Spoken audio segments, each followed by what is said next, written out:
Hello and welcome to the PHNX D-backs podcast right here on PHNX. Of course, I am your mayor, occasionally known as Derek Montilla, but always known as your mayor of PHNX. And I'm joined by my vice mayor, the one and only Thunderstick Jesse Friedman. Phoenix Rising shirt looks good on you, Derek. Isn't that? Look at that. Look at that. Look at that. It's a beautiful day here at PHNX. Whenever we can add a new sport, it's great, but especially when we add a sport that I am such a huge fan of. If you've never been out to a Phoenix Rising game, you absolutely have to do it. There's nothing. I have never There is been to nothing Phoenix like Rising it. game. I mean, there is this weird Arizona aspect of it that these games take place during the summer in Arizona during the nighttime, where you would think don't they? They play outside, and you would think it would be cool enough, but it's not, Jesse. It's so hot, but it's amazing atmosphere. The fans are great. Phoenix Rising is outstanding. So shout out to our brand new PHNX Rising account. Please make sure you're following them and checking out their new podcast. It's an incredible sport. Phoenix Rising, one of our most successful teams here in the Valley. So if you haven't been following what the Phoenix Rising have been doing, now you can do that right here at your home on PHNX. Of course, this show is brought to you by the fine folks over at the DraftKings Sportsbook app. Go download the DraftKings Sportsbook app right now on the road to Super Bowl 56, and you can get 56-1 odds on any team. I guess not any team. There's only two teams you can bet on here, but either team to win the big game. Great odds. You bet just $5 and win $280 in free bets if your team wins using our code of PHNX. Jesse, we've talked about how things aren't really moving the way we want them to as far as the lockout goes between the MLB owners and the Players Association. But the one thing that's coming out recently has been the talk of the biggest hurdle right now. We've talked about service time. We've talked about, some of the arbitration issues that they want to change. So far, MLB owners are standing firm. They're standing their ground. It seems like the players are presenting proposals and having to backtrack or at least relent a bit on their requests, on their demands. But the one thing right now that seems to not be moving in any direction is essentially what we call in baseball the competitive balance tax. But realistically, it is the salary cap. Owners in baseball have wanted a salary, that's sort of right. It's the best that the owners could get in regards to a salary cap. And that's who wants it, right? The owners, they've wanted a salary cap. This has been a fight going on between owners and players since the 90s. It's what caused the strike in 1994, essentially, was this idea that owners wanted to implement a salary cap to keep teams from spending. Players, obviously, especially with the size of baseball, wanted to ensure that that guys could still get paid as much as they deserve, as much as they should. Obviously, a cap prevents that. The union had a proposal that would raise the competitive balance tax, which is what essentially they did agree on back in 1994 and has kind of been the standard in baseball since then, right? No salary cap.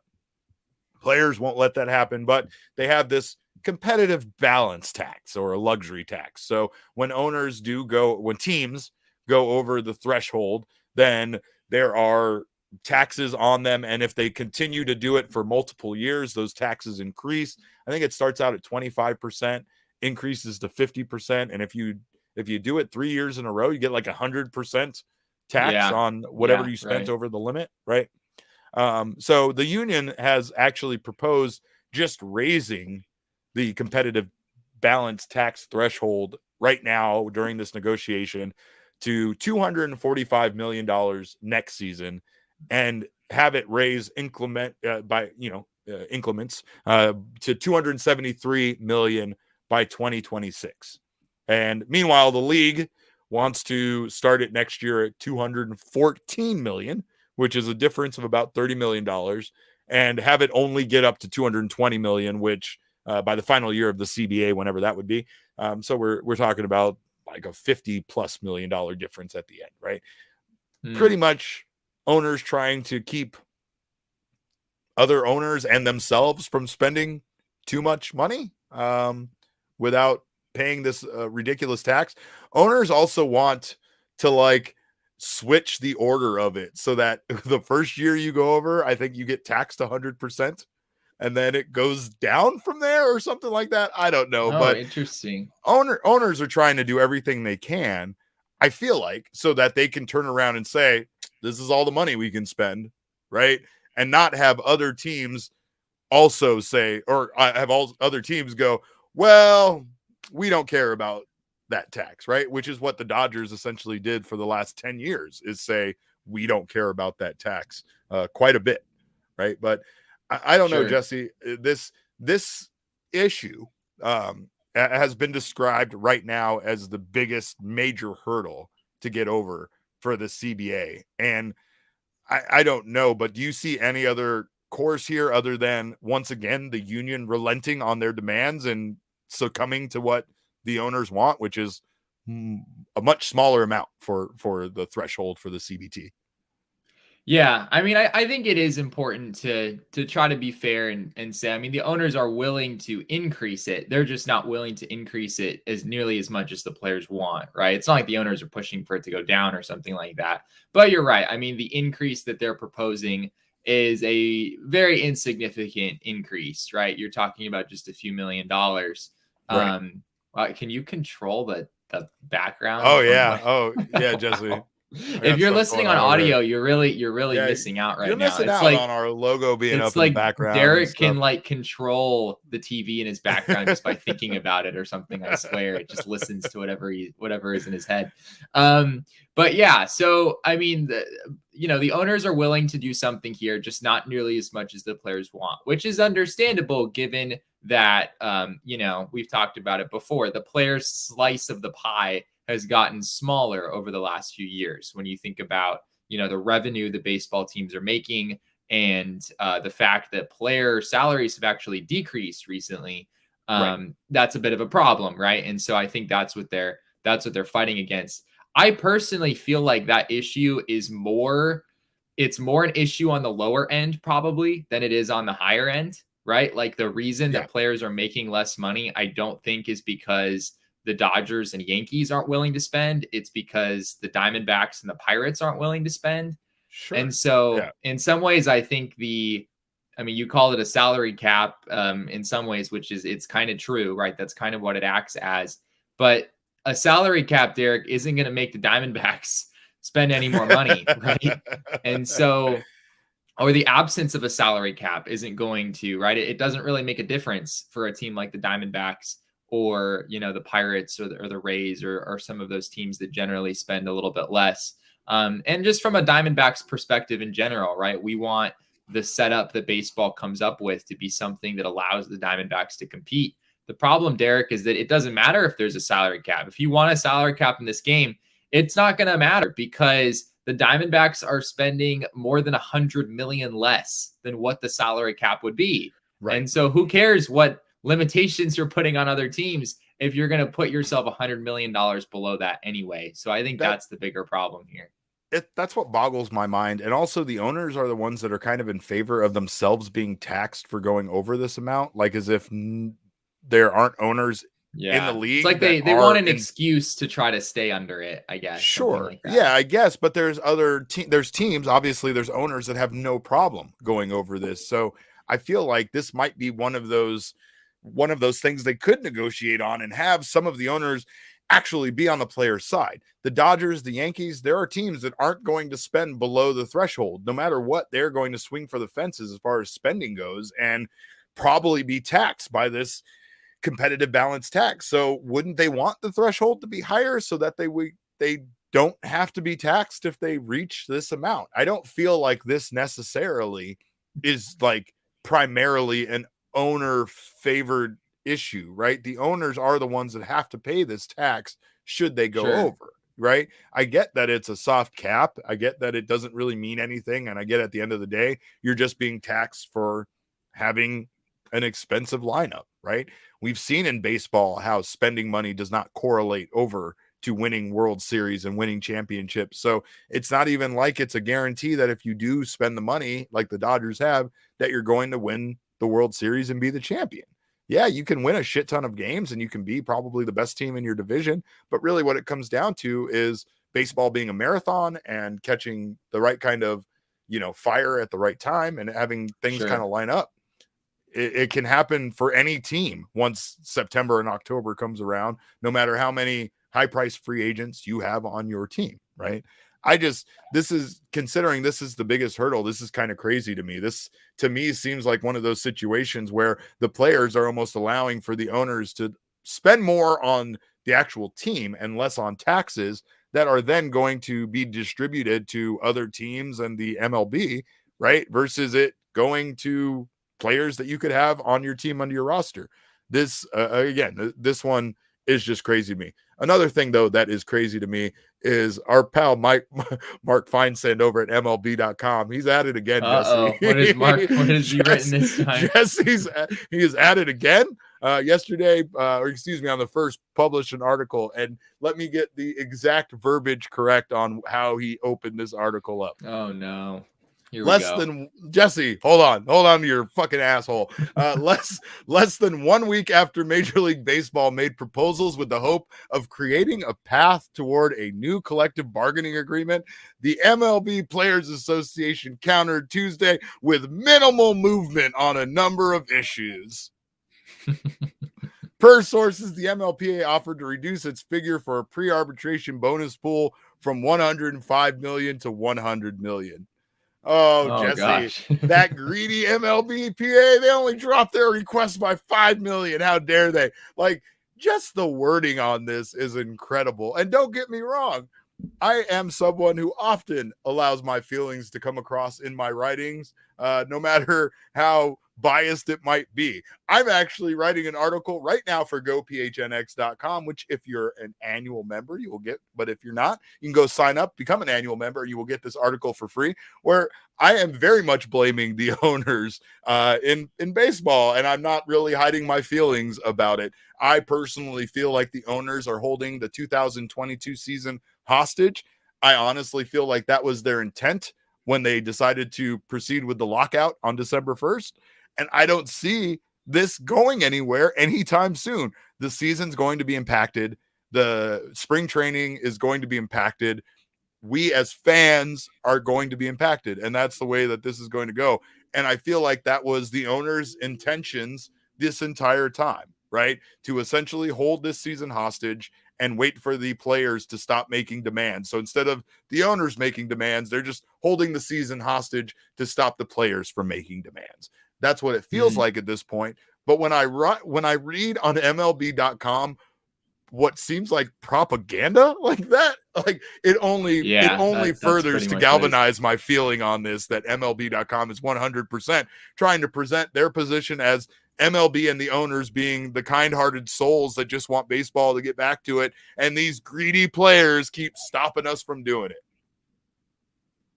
That's just good, solid journalism, Derek. I don't know what you're talking about. I mean, it just sounds good stuff to me. I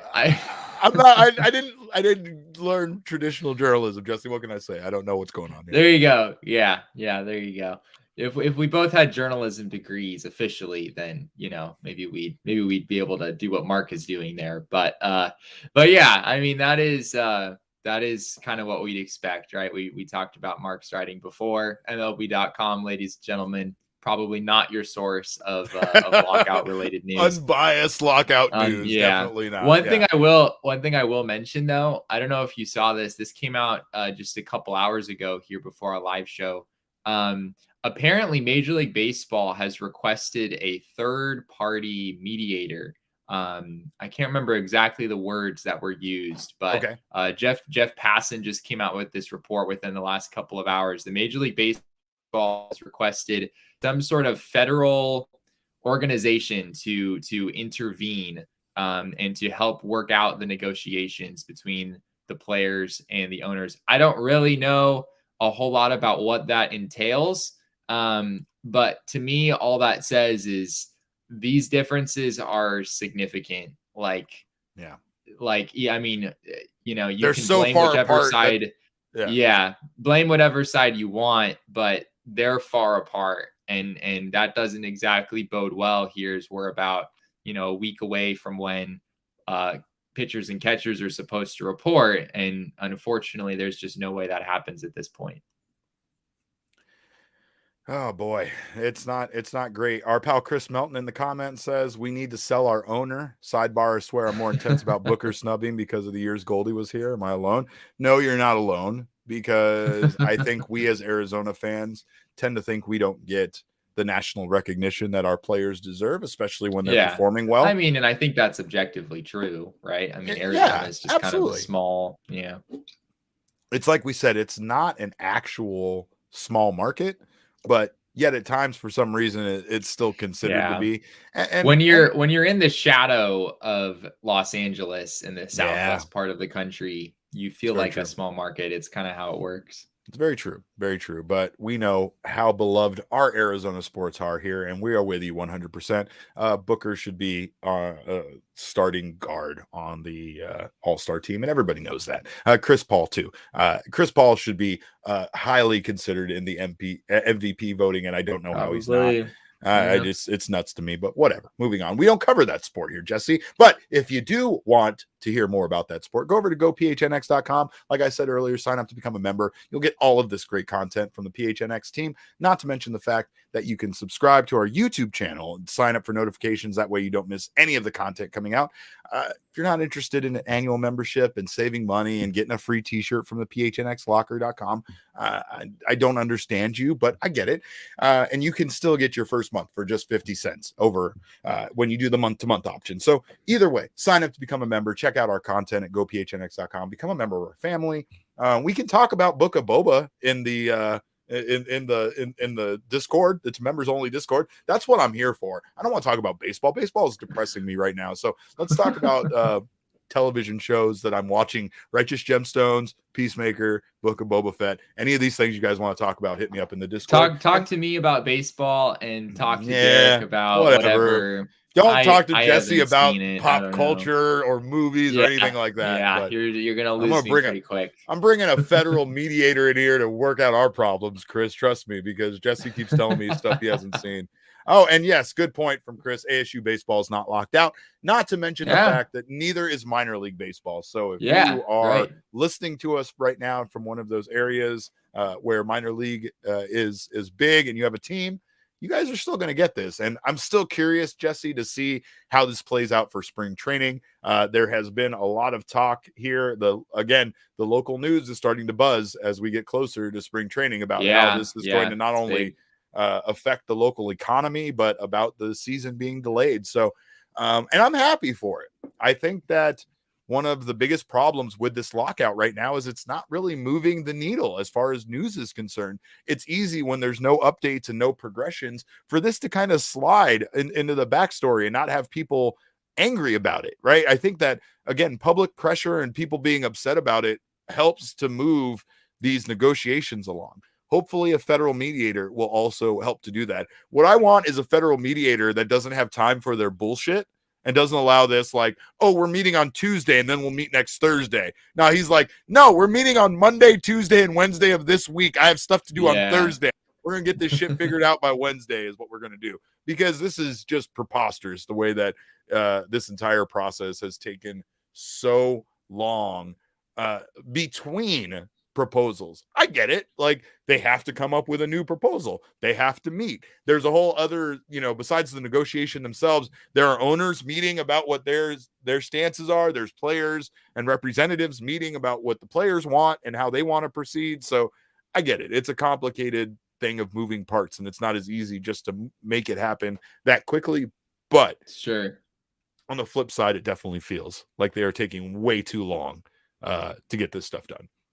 Jesse, we need to not worry about that, though. We have you and I have too much on our plates to fix, to worry about what is going on with Major League Baseball. We have to fix the Diamondbacks. So that's part of what we got going on right now.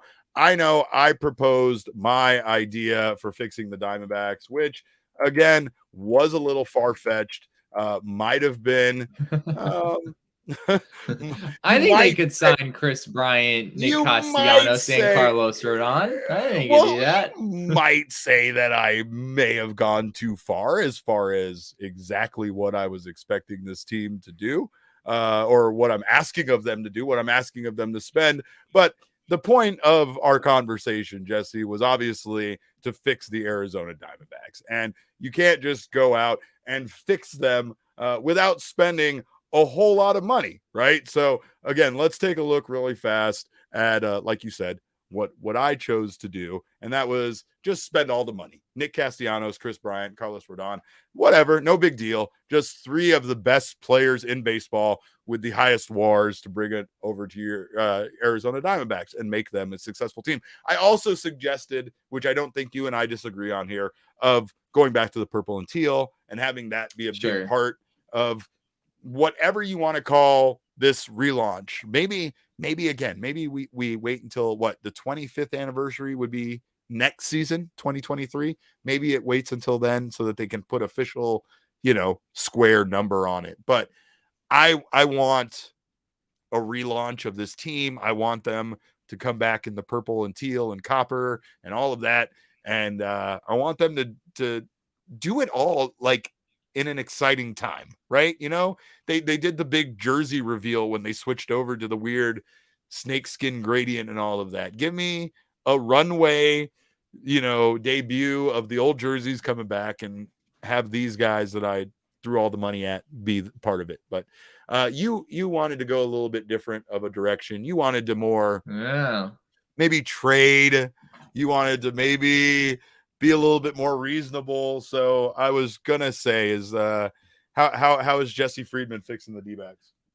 Oh, you might want to prepare yourself, Derek. Are you feeling ready for this? You're feeling ready? I am not ready for this, not one bit, but you can give it to me anyway. Let's do this. Okay, so I'll start by saying I don't know if my proposal is a whole lot more reasonable than yours. I don't know if that would be the way I would describe it. Let everybody know you took the trade route. I went with the free agency route. So again, I have one difference there. I have a mix of both. I'm still spending a pretty substantial amount of money here. And again, it's all contingent on these trades being approved and going through, which we haven't had a chance to do through the OTP simulator yet. But we do plan on making these changes in the official OTP simulator. By the way, OTP simulator, the official simulator of the PHNX D-backs podcast. We will be throwing all of our ideas in there and seeing which one of us can improve the Diamondbacks the most. But Jesse, please, Mr. Friedman, Mr. Owner of the team, you have the floor. Okay. All right, here we go. So I'm going to start out by rectifying what many people view as a mistake a couple of years ago when the Diamondbacks let their star first baseman walk. I mean, I guess they traded him. They guess they didn't technically let him walk, but that's essentially what they wound up doing in the end. Correct. And I want them to steal a star first baseman from another team. So my first move, Derek, is to sign Freddie Freeman. Oh my God! 6-year, $170 million contract. So there you go. That's how we get this thing started. Oh my God! And this comes from. I know, it's exciting, right? This comes from Christian Walker's a bit of an unknown. I think I was a little surprised that they even tendered him a contract.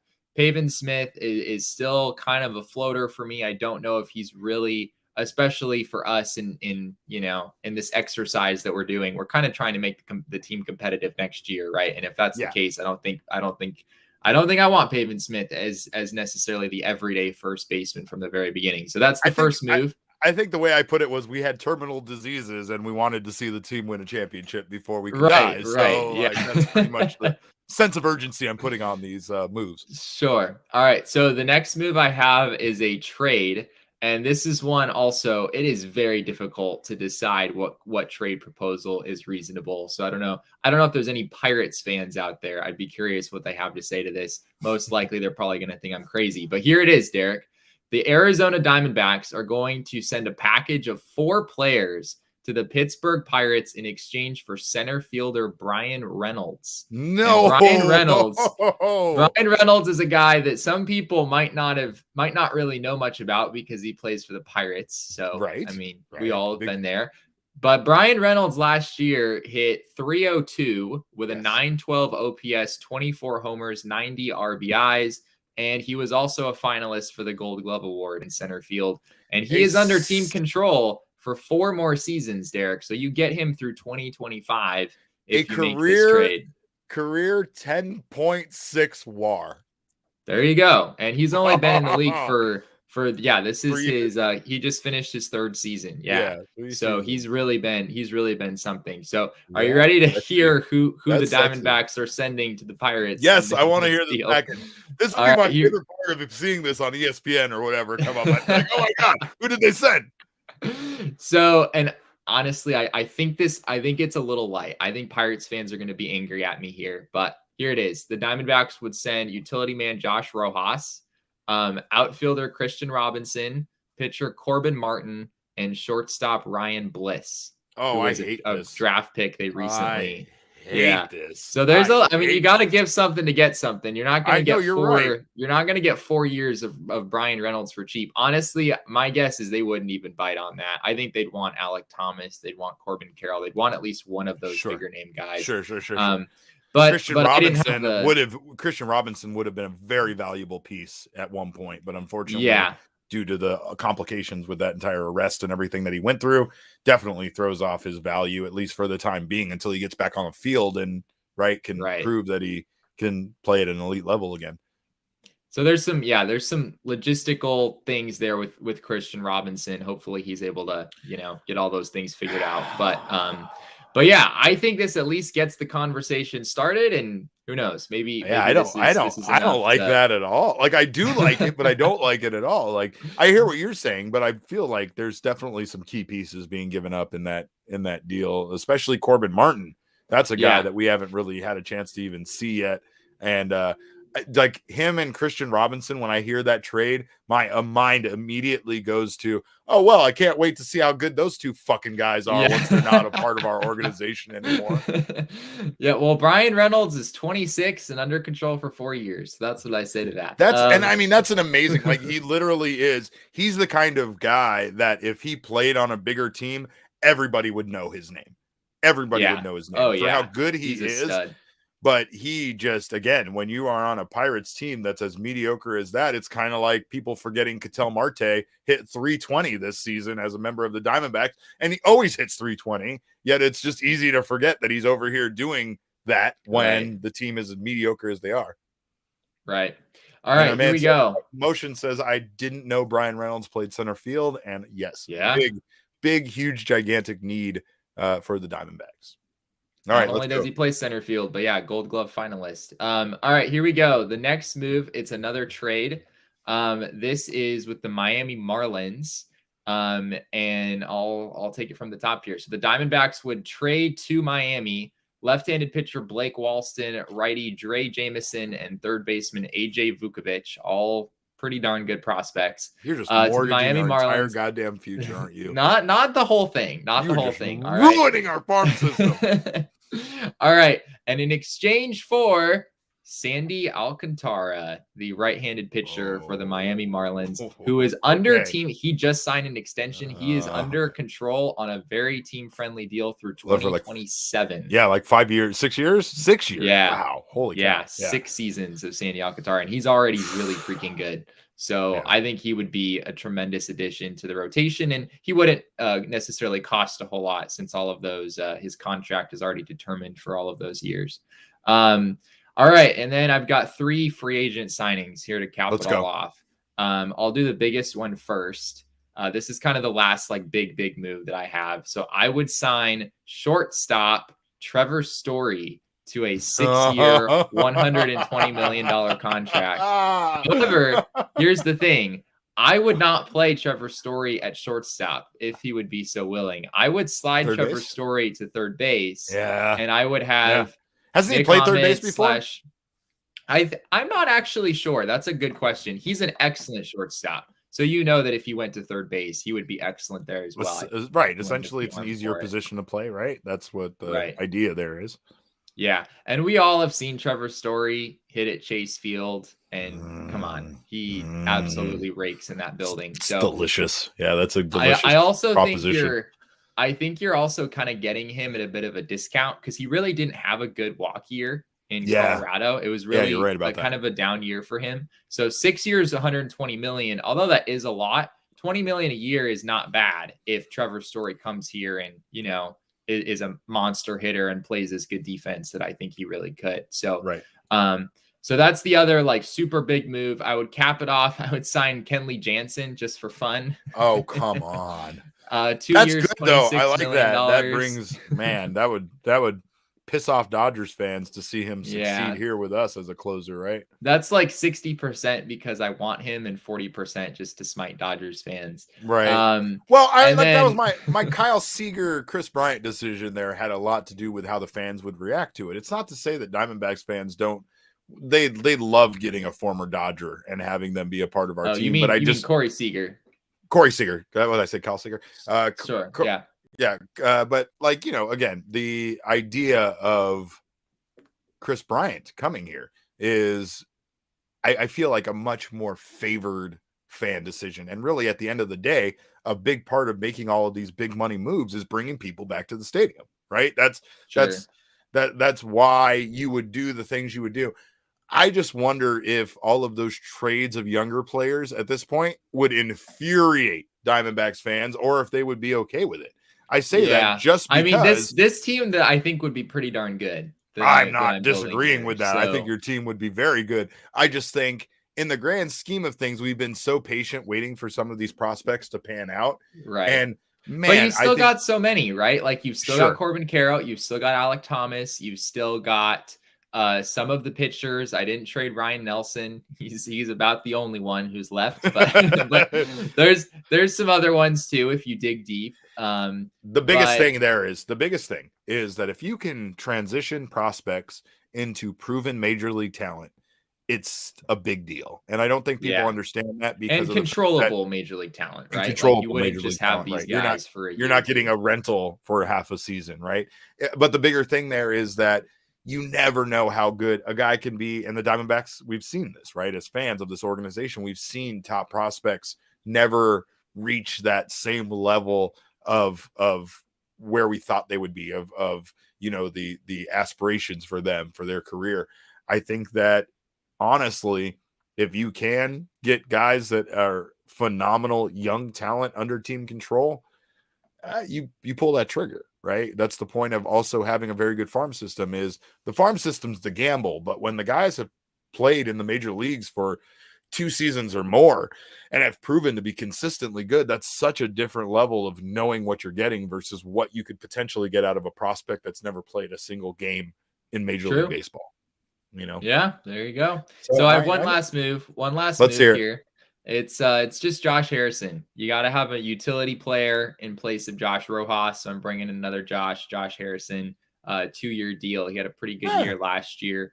So the lineup, replace a Josh with a Josh, that works out perfectly. Yeah, of course. So what you'd wind up with is, I won't try to give the batting order, but at first base, Freddie Freeman, second base, Ketel Marte, shortstop is a platoon. Maybe Geraldo Perdomo takes over eventually, but Nick Ahmed is still there. Third base is Trevor Story. Left field, David Peralta and Jordan Luplow are kind of in a platoon situation. Center field is Brian Reynolds. I should mention he's a switch hitter. So hopefully not compounding the Diamondbacks' left-handedness problem. Right. Adds a right-handed batter in there. Yep. And then Dalton Varsho, I would put every day in right field. I think he'd play a really good corner outfield. And then Carson Kelly's your catcher. And then, you know, you can fight it out between Zach Gallen and Sandy Alcantara. These two, we just like to trade. We just like to steal pitchers from the Marlins. You were going so good until you put Dalton Varsho in right field every single day. That's the part where all of a sudden things fall. Well, he can fill in other places. But I want Dalton Varsho to have some continuity. And I don't think I want it at catcher. And I don't think I want it in center field. Like, he's a good center fielder, but I think that's just a lot of pressure to put on him. Sure. I would rather him develop his bat and stick in a corner and let Brian Reynolds, who's an excellent defender, handle that job in center. There you go. I like it. Let's plug all of this into the simulator and see whose D-backs team I don't is think better. OOTP will accept any of I don't trades. care. I'm gonna make it. I'm gonna make it. We'll use the force trade feature if we have to, but we'll see what happens. By the way, go over to DraftKings Sportsbook if you haven't already done so. Sign up to become obviously a new member over at the DraftKings Sportsbook. Use our code of PHNX, and all new customers will get 56-1 odds this weekend on.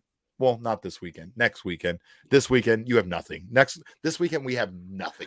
I'm going to give you a DraftKings Sportsbook of the week, but I'm telling you, my pick of the week, my heart is not in it because football is not here anymore. Baseball has not started yet. I don't know what to do with my weekend. This should be Royal Rumble weekend, and the WWE screwed us out of that by putting it on the same weekend as an amazing conference championship weekend. But we got the draft. We got the Super Bowl. You know, it's number 56. It's a big one. So they're giving those 56-1 odds on either team. You bet just $5 and you get $280 in free bets if your team wins. If you're like me and you're not a new customer, you can get down on the same game parlays, combine multiple bets, no matter how crazy they are, from the same game for a bigger payout. The more legs you add, the more money you win. And let's get nuts with it, right? It doesn't matter. You throw $5 on there, but if there's 13 legs, you might be walking away with more money than you imagine. The biggest thing, of course, is DraftKings is safe, secure, and reliable. Best of all, you can deposit, withdraw your cash whenever you want. It's really what separates DraftKings Sportsbook from all the other apps. Download the DraftKings Sportsbook app, the official sports betting partner of Super Bowl 56, and use our code of PHNX to get those 56-1 odds on either team. That's 21 and over only, Arizona only. Gambling problem, dial 1-800-NEXT-STEP. New customers only. Eligibility restrictions apply. See DraftKings.com/sportsbook for details. And Jesse, before we go, a funny tidbit this week.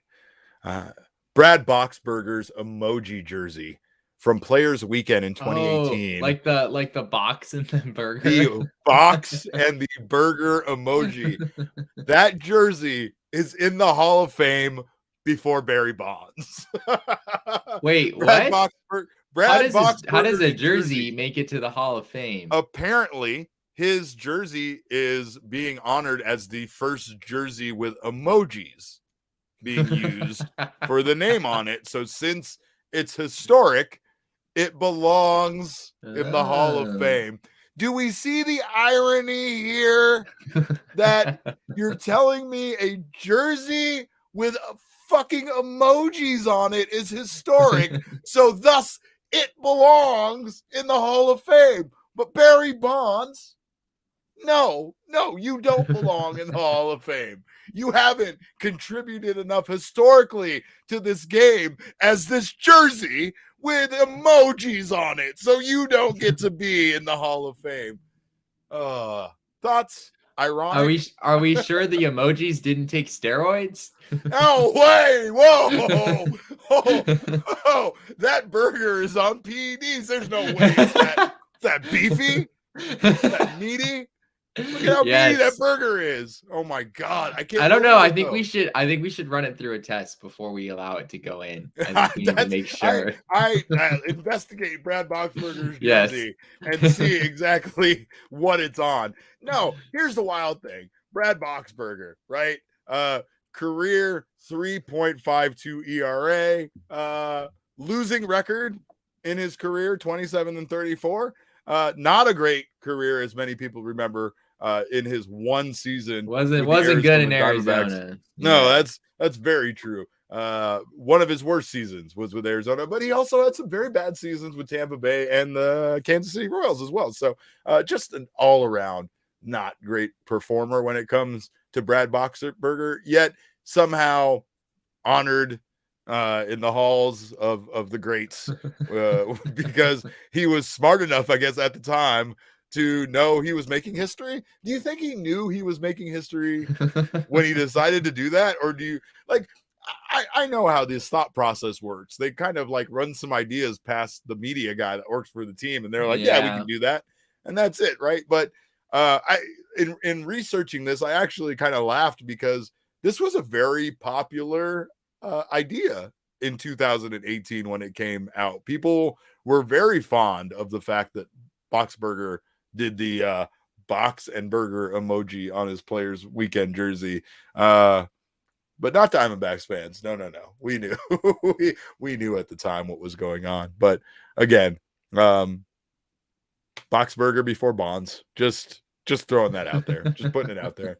I want that to live in your head forever as a baseball fan. But again, thank you guys so much for checking out the show. Whether you believe Boxberger's jersey belongs in the Hall or not, we thank you guys. And we appreciate you guys checking out all of the content on gophnx.com. Obviously, we would love for you to become a member. If you aren't already, sign up to become an annual member and get yourself a free t-shirt over at phnxlocker.com. phnxlocker.com, by the way, the official home of my Valentine's Day presents for my wife. Like I said, she was hinting to me how much she wanted a little bit of this Booker and a lowrider action and the PHNX classic Western font shirt. So I had to stop and make some Valentine's purchases myself. Also selfishly purchased myself. Are you just spoiling her gift? Like on a YouTube channel? She's not a fan of this show. She doesn't like one of the hosts, and I'll leave that up to you to decide which one of us that is. But again, you can go over to phnxlocker.com, get your significant other a wonderful Valentine's Day gift, get yourself a sticker pack or vice versa, whichever way that works out. And again, sign up to become a member over at gophnx.com if you haven't already done so. Code over at DraftKings is PHNX. And of course, we thank you guys for checking out everything we do over here. If you haven't subscribed to YouTube already, please go over to PHNX Sports, subscribe to our YouTube channel, and sign up for notifications. That way you don't miss any of the content from our PHNX team. Also, if you're listening to us right now on your favorite audio podcasting app, please subscribe and leave us a 5-star review. As we've discussed, Jesse is an 8-star man. I'm a 3-star man. Together, we average out to a 5-star show. So again, leave us a review. We would appreciate you doing so. You can follow us on Twitter. I'm at cap_caveman with a K. Jesse is at Jesse and Friedman. Our show is at PHNX_sports, but _ D-backs, but all roads lead to at PHNX_sports. And that is on Twitter, Instagram, and Facebook. Again, thank you guys so much. Boxberger, congratulations to you on your jersey being in the Hall of Fame before Barry Bonds. What can you say? Just got to applaud people sometimes. We thank you again so much for checking out the show. On behalf of Jesse and myself, we love you. We love baseball. We love our PHNX family. And remember, kids, baseball is fun, but it's so much more fun when you make fun of the fact that Brad Boxberger's jersey is in the Hall of Fame before Barry Bonds.